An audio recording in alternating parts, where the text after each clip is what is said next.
The Zoom window flickered, and Ethan's heart stopped dead. There, in a tiny square among a grid of colleagues, was a face he hadn't seen in 30 years, a face that still haunted his dreams. Caleb. Ethan Brooks, now 48, leaned closer to his laptop in his Chicago high-rise office, the city skyline sprawling beyond his window like a memory he couldn't escape. The man in the Zoom call had the same sharp jawline, the same unruly dark curls, though now streaked with silver, and those piercing hazel eyes that once looked at Ethan like he was the only person in the world. It was 2025, and Caleb Morrow, the boy who vanished from Ethan's life in 1995 without a word, was staring back at him through a screen, oblivious, discussing quarterly projections like it was just another Tuesday. Ethan's fingers trembled on his coffee mug. He was 18 again, standing in a humid Indiana summer of 1995, sneaking kisses with Caleb behind the old oak tree at Miller's Creek, their secret spot where the world couldn't judge them. They were two boys in a small town, bound by a love too fragile for the weight of expectation. Caleb had been his everything, his confidant, his rebellion, his first heartbreak. Then one August night, Caleb was gone. No note, no call, just an empty trailer and whispers of family scandal Ethan never fully understood. Now, here he was a ghost in a virtual meeting. Ethan muted his mic, his breath shallow, as Caleb's voice, deeper now, but still carrying that soft drawl, filled the call. "We're projecting a 12% increase in Q3, Caleb said, adjusting his glasses, unaware of the chaos he'd just unleashed in Ethan's chest. Ethan's colleagues nodded, oblivious to the earthquake in his world.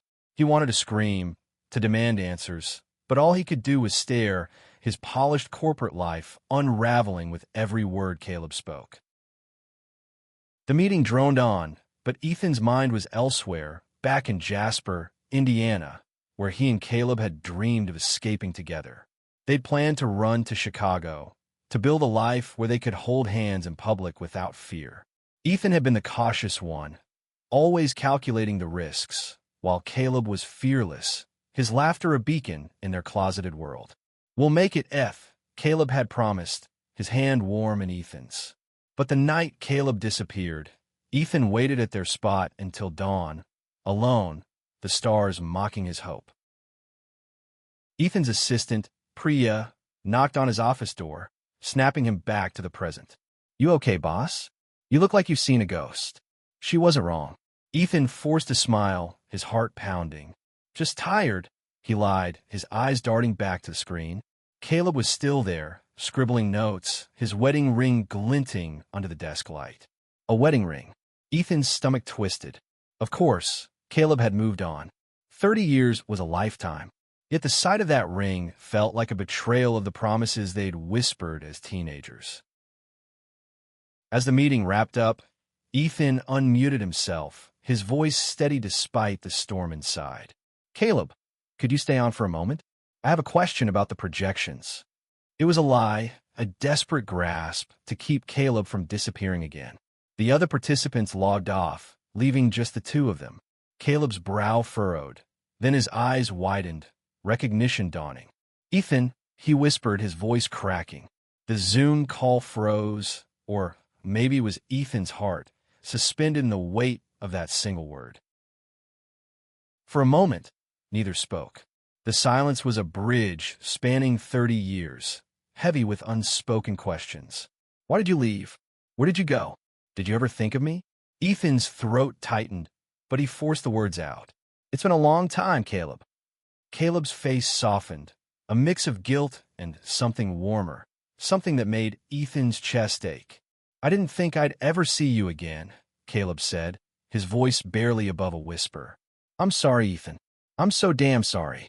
The call ended abruptly, Caleb's screen going dark. Ethan sat frozen, the city lights blurring through his tears. He didn't have Caleb's number, his address, nothing.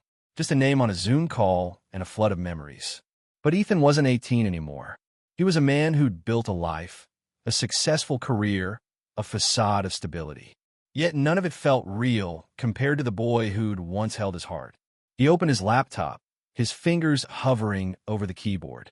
He typed Caleb Morrow into a search engine, his pulse racing.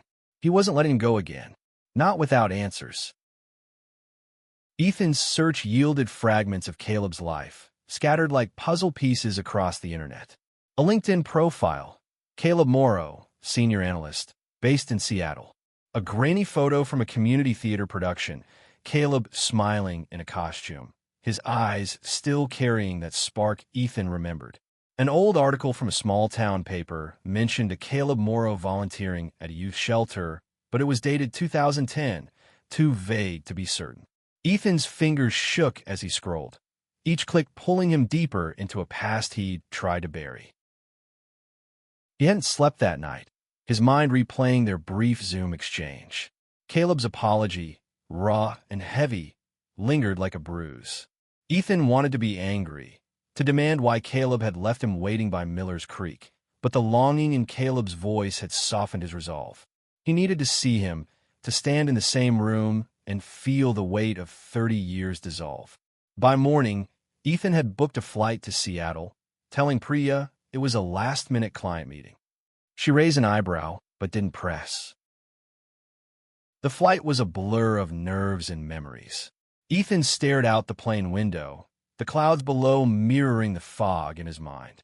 He remembered the summer of '95, the way Caleb would sneak into Ethan's room after midnight, their whispers blending with the hum of cicadas. They'd lie on Ethan's twin bed, planning a future that felt invincible. "Chicago's waiting for us," Caleb would say, his fingers tracing Ethan's palm. But when Caleb vanished, Ethan had gone alone, carrying the weight of their unfulfilled dreams. Seattle greeted him with drizzle and the scent of pine. Ethan checked into a hotel near Caleb's office, a sleek building in the heart of the city. He didn't have a plan, only a burning need to confront the past. He spent the day pacing, rehearsing what he'd say. "Why didn't you tell me you were leaving?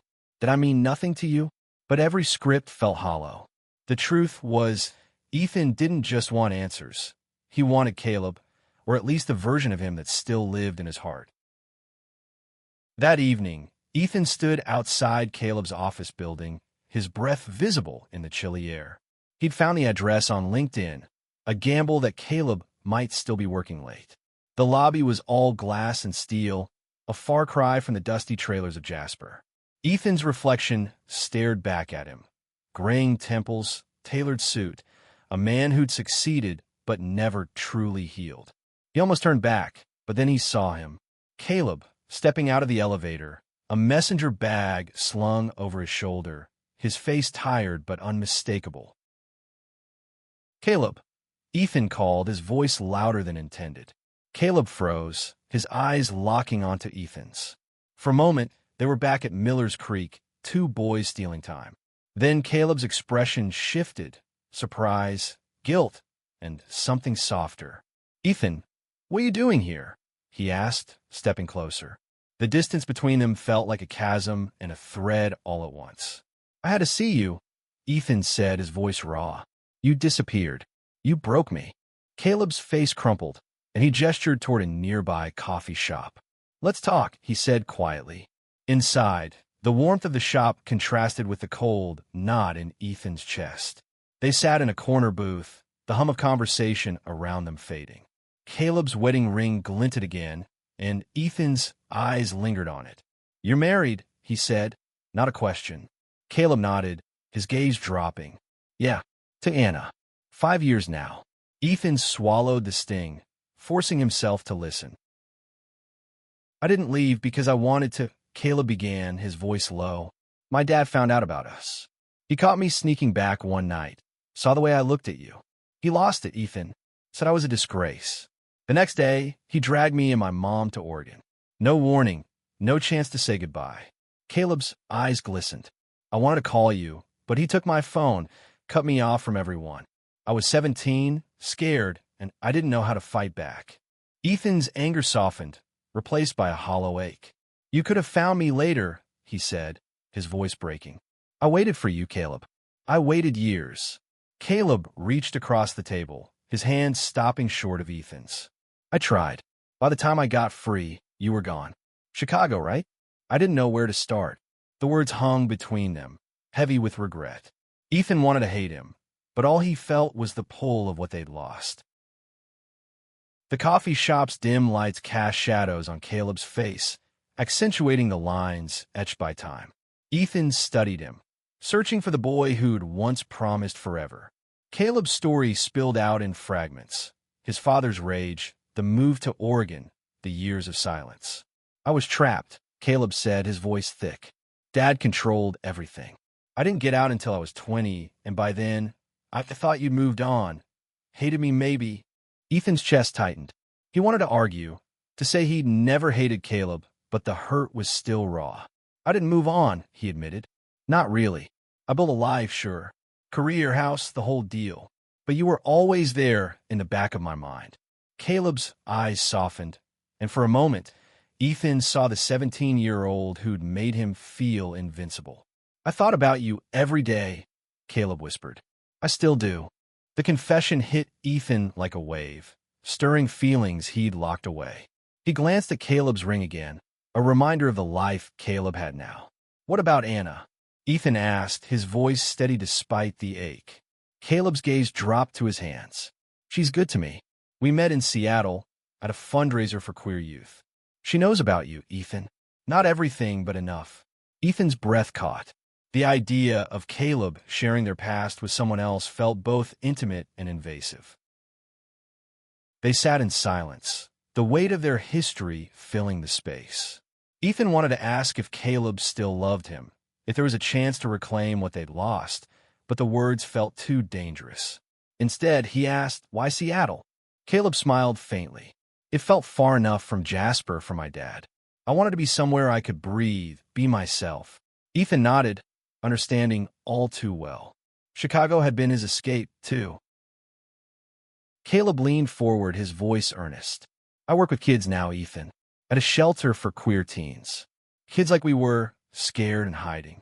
I tell them they're enough, that they deserve love. I wish someone had told us that back then. Ethan's throat tightened.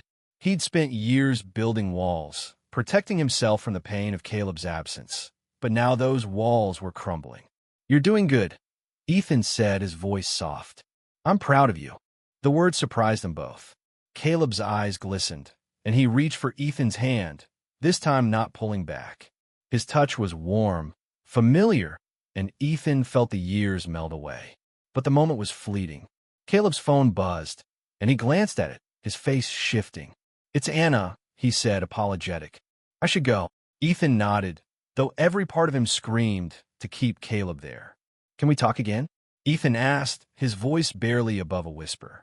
Caleb hesitated, then nodded. Tomorrow. I'll find you. Ethan watched Caleb leave, the coffee shop, doors swinging shut behind him. The city hummed outside, indifferent to the storm in Ethan's heart. He walked back to his hotel, the Seattle rain soaking through his coat, each step heavy with questions. Could they rebuild something from the ashes of their past? Did Caleb feel the same pull, or was this just closure? Ethan didn't know, but for the first time in years, he felt alive, like the boy who'd once believed in forever.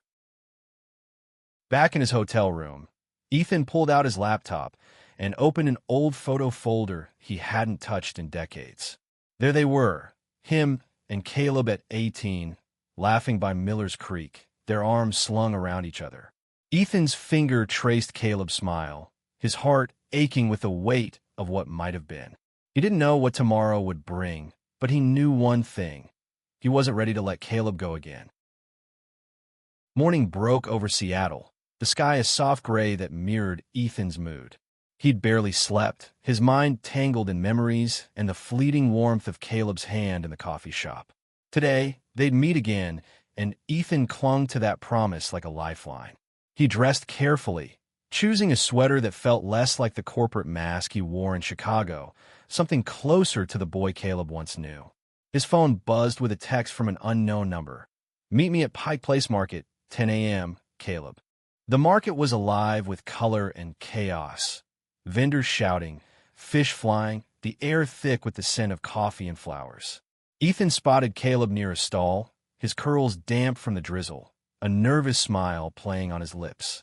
You came, Caleb said, as if he doubted Ethan would show. Of course I did, Ethan replied, his voice steady despite the flutter in his chest. They walked through the crowd, the bustle giving them a shield to speak freely. I thought about you last night, Caleb said, his eyes on the cobblestones. About how we used to talk about running away, starting over. I didn't realize how much I'd carried that with me. Ethan's heart raced.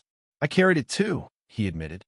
Every time I see a creek or hear cicadas, it's you. Always you. Caleb stopped, his gaze meeting Ethan's, raw and unguarded. For a moment, they were alone in the crowd, the world narrowing to just them.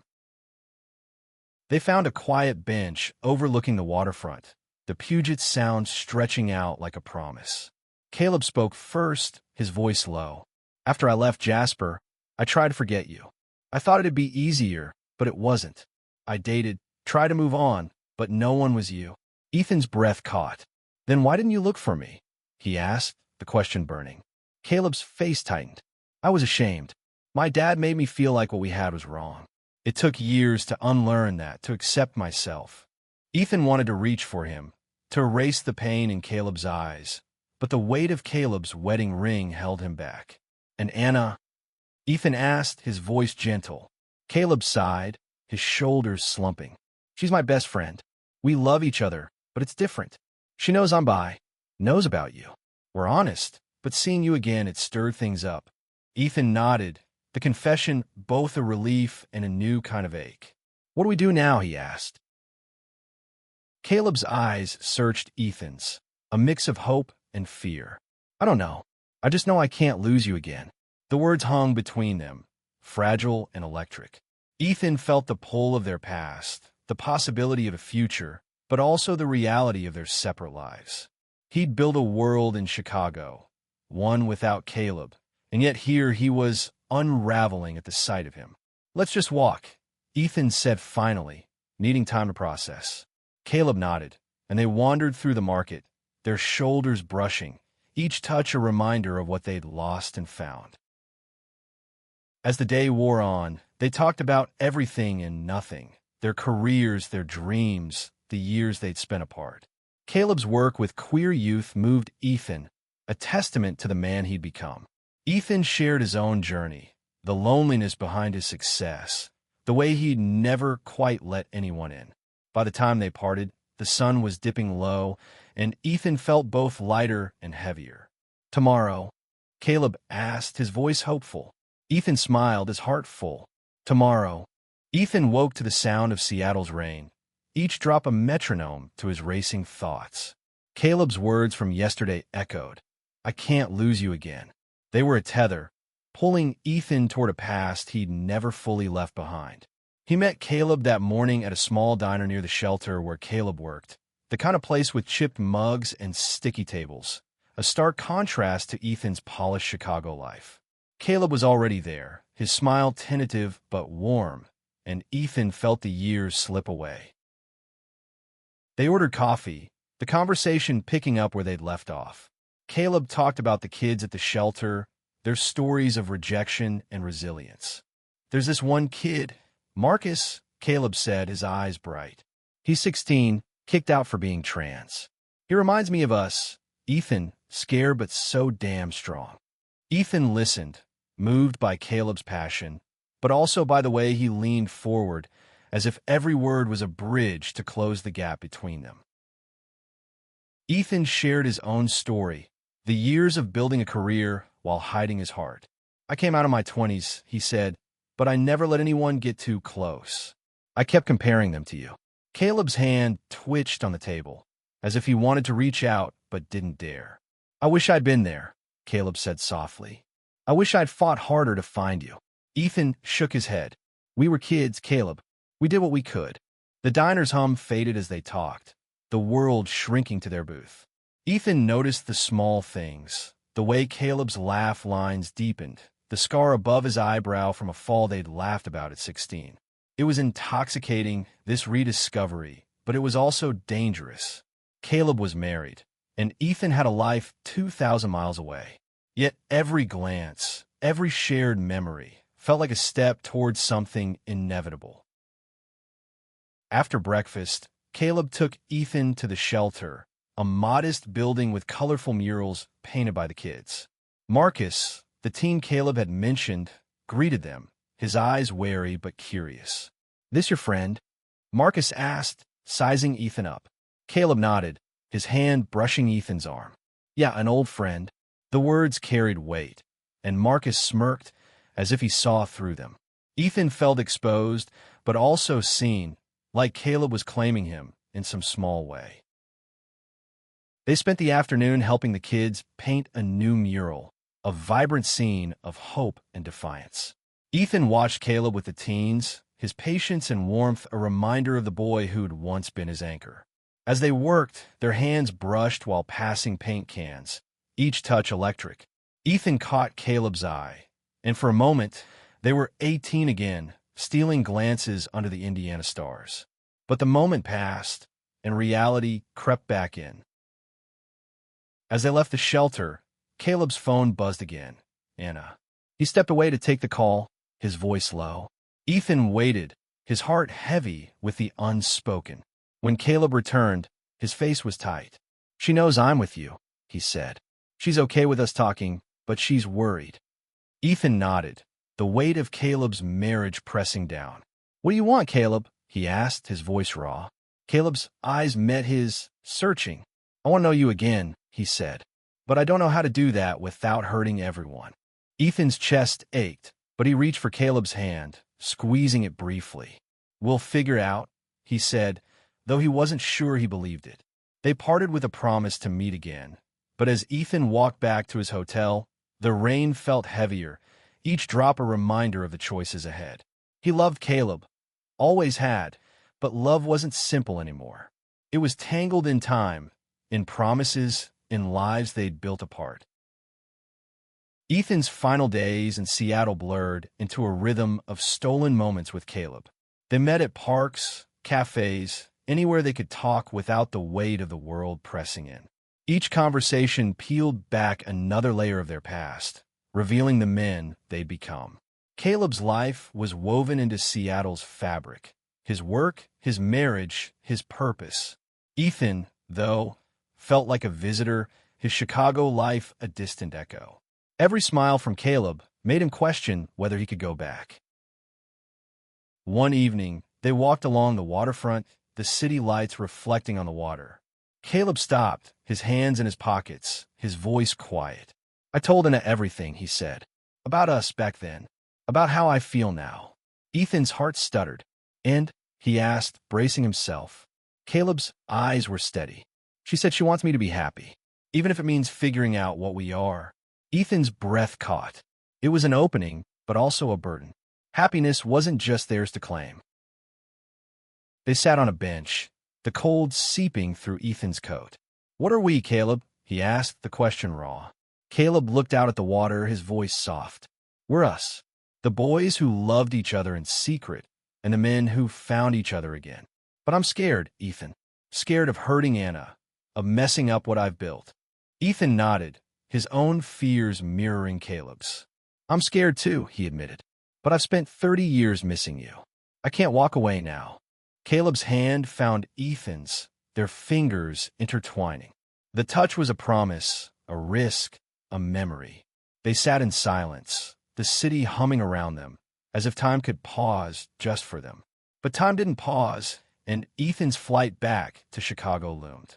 He'd extended his stay twice, but his life, his job, his responsibilities waited.